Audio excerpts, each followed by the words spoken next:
I,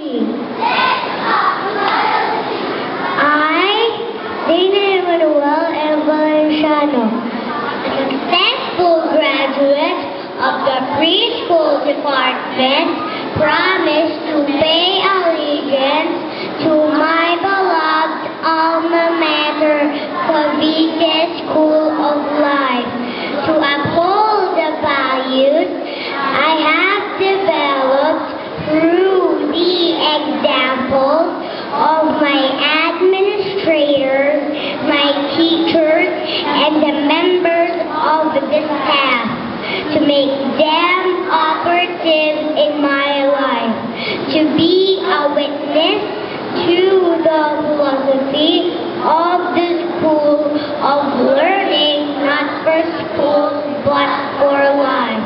So help me God. Thank you, Zena.